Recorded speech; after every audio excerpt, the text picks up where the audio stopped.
Argentina, winners in 1978 and 1986, will face France, champions in 1998 and, most recently, 2018. What a final pairing it is. But a brave effort by Morocco. We're right in the game for long periods. But did you feel, one of the issues they had, because they had chances during that second half, but the finishing was profligate, as they say. It was wasteful, and they paid the price for that. Yeah, they had a few opportunities to equalise, didn't take them. And towards the end, you felt they could have played another 3 hours and probably wouldn't have scored.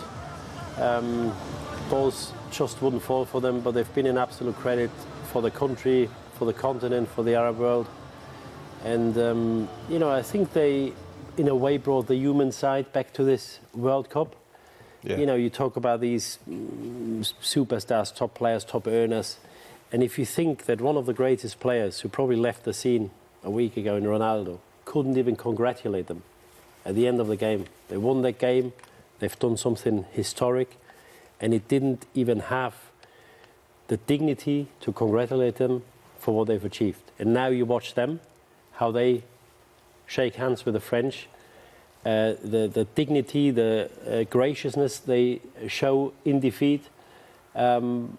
Brilliant. I get goosebumps looking at these images because they've been a breath of fresh air. And I'm delighted for the team. Obviously not that they lost today, but what they achieved is historic.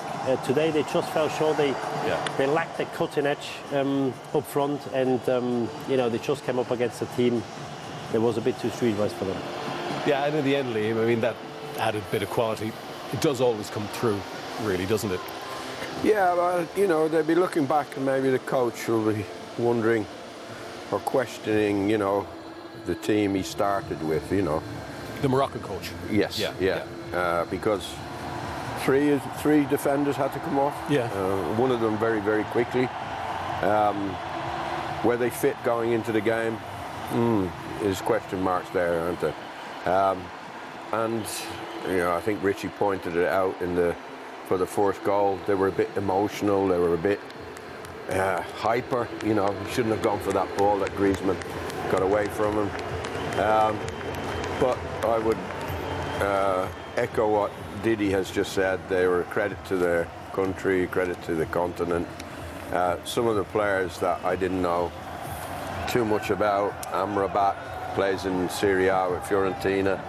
He's had a great tournament, played well tonight, got a little bit tired towards the end. And Hakimi on the right-hand side is a world-class fullback. So they've been brilliant, But we wondered whether it was going to be a bridge too far, and I think it was. Yeah, but I suppose what we have to take into account, Richie, is the fact that very early on in this game, they really ended up with a patchwork defence, given that they lost Aguero just before kick-off. I mean, that was a blow. And then they were falling like 9 pins and ended up with very much a second-rate defence. So they've done remarkably well to keep it at 2 when you think of it.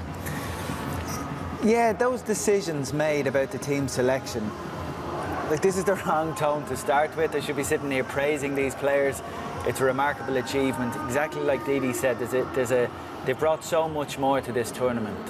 The way they've mingled publicly with their families, the way they interact with the fans, the way they join together in prayer on the pitch, on the floor. Like, these are scenes that we're not used to in the football we watch, and it's been remarkable. On the pitch, they've been superb. But the decision by the manager to name 3 players who were injury doubts all week, 2 of them weren't fit to play the last game, and 1 of them was stretchered off in the last game. Like, what is the medical team doing? What input does the manager have? What level of fitness tests were done before the game to pass fit Aguero, who didn't even make it through the pre-match warm-up? So, did they just ask him, how are you doing? Are you up for it? Well, and he goes, yeah, I'll play. What level of fitness testing was done? So that scuppered their plans before the ball was kicked. And 20 minutes later, having gone a goal down, then they realised that the centre-half, who's the captain, really important player, I'm sure was desperate to play, understandably would put himself forward to play, was nowhere near fit either. And then at half-time, they take off the third fella. So the 2 substitutions had to be made by half-time to undo the mistakes, and they're a goal down anyway. So I think that was emotional decisions rather than kind of professional, passion, really understand. But you need to just grab a player and go, you're not fit. I appreciate your enthusiasm, your desire to play. This is the World Final. It's the smallest margins are cost us here. So sit this one out. And they were very fortunate when she hit the post. Size, he couldn't run, he couldn't sprint. If this goes in, it's 2-0. It's probably game over after 60 minutes.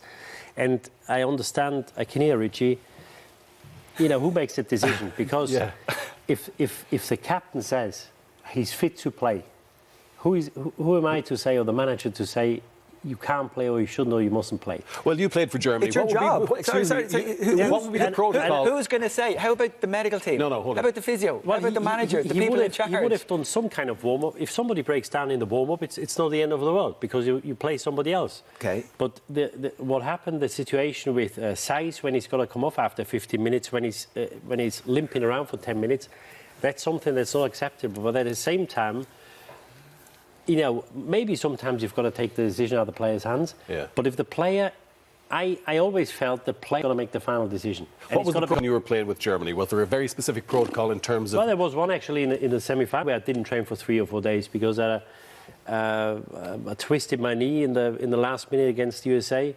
I didn't train for 4 or 5 days leading up to the South Korea game, and it was touch and go. But I said I'll play. But at the same time, after 20 minutes, half an hour. Yeah. If there was a problem, I would have said, I've got to come off as sized it. It's a fine line. It's a fine line. Yeah, I wonder, Liam, we spoke about the experience of Didier Deschamps as an international manager compared to the inexperience of the Moroccan manager. And do you possibly think it manifested itself in that situation that he allowed players play and start that really weren't fit to start? Yeah, normally you can tell by your training session, Peter, like you would have had them training the day before the match, and if you had doubts about your players, you want to see evidence that they can play. Now, Saiz couldn't run, we saw Probably that. Didn't train. Huh? Probably didn't train. Well, then Richie's got it right. The manager has probably shown his inexperience, too emotional. We're in the semi-final of a World Cup. I want to play. You kind of have to take that decision out of the player's hands, Yeah. It's understandable for the player to want to play, and even if you can't train, just give it your all. You may never get this chance ever again. They probably won't, and everyone knows that. Understandable for the player to put his hand up and say, pick me. But this is a semi-final. So he's a captain. So he warms up. He said, are you all right? And he nods. What are you going to do? You said you're not going to play? In the build-up to the game. At some point, so this is the fellow who was stretchered off last week. So, okay, you're telling me you want to play. You needed a stretcher to leave the pitch last week. And we were there, we carried you. You haven't trained since, and you're telling me you can play. At some point, isn't someone going to go, will we test it? Surely there was a test of some kind, and I'm wondering, what test was it? But the player's got to be honest as well, Richie, hasn't he? The player's got to be honest. Honesty and emotion. In the '78 Cup final, there was my first ever Cup final. I was injured. I had several injections before the match because I wanted to play, and the manager Terry Neal said to me, are you going to play? I'm able to play, but I wasn't fit, but it was such a big occasion, And we've heard many examples over the years of players who've done likewise. And and I think that's what happened this evening, and it cost the Moroccans dearly. OK, extraordinary, isn't it? I mean, France have been consistently producing great players over the last few decades and reaching World Cup finals.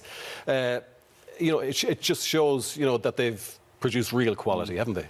Yeah, and the strength and depth they've got is simply unbelievable. And to reach consecutive World Cup finals is a great achievement in itself. They may even win back to back, which I don't think hasn't been done for about 60 years. And if you look at the players not there, Kimpembe, Kanté, Pogba, Benzema. Benzema wasn't even replaced. He's still in the squad, and I don't think any other nation could compensate losing these players, because these were guys, they're not squad players. They would be in the first 11, and yet they're out. Somebody else comes in, and they still have 5, 6, 8 top-class players to bring on off the bench, and they just have such a wealth of talent that, I wouldn't put it past him to be in the final in the next in the World Cup in 4 years or even 8 years' time. I suppose the question, though, as we look forward to Sunday, Liam, is the wealth of talent in this particular squad good enough to beat an Argentine side that really has an awful lot of momentum with them now? Yeah, I don't think we could say that either side is a great team, No, I don't think so. No, I don't think so. I've been watching World Cups an awful long time now, and I wouldn't put them in the category of some of the winners. Even the French team of that won in '98 with Zidane and Thierry Henry and Petit and Vieira and things like that. So they're up against Argentina, who are very, very practical, very tough side, and they have the magic man, Messi. I think we all hope now that he can win it. You know, I'm not for France winning this World Cup because of Messi. I just want to see him pick up the trophy now. Yeah, an awful lot of people will hope that particular dream materialises for him, Richie. But I mean, when we look back on this competition now, have the best two reached the final? I think you have to give them credit. I think Didi used a phrase a moment ago, France just did enough. Now, you could sit here and try and pitch some argument that Brazil are better than either of those two teams, but they didn't do enough. England did really well against France, but not enough. And I think that second half performance, a lot of it, brings you back to the conversation we had pre-match about Deschamps getting criticism. Does he get enough praise? Yeah. That's both grounds for criticism and praise. They just did enough to win that game, and deservedly so. But there was a lot of spells in that game where they seemed to allow Morocco into it. They allowed Morocco to impose themselves. And you think, with that group of players, if you were a French supporter, one of the people criticising Deschamps, you'd be like, we should be expecting more here. Kill them off. Go at them for a second goal. And they didn't look like they were doing that. So I'd agree with that. I don't know who the favourite is for Sunday. I would also love to see the tournament finishing with Messi lifting the trophy. Should be a cracker. Hopefully it is.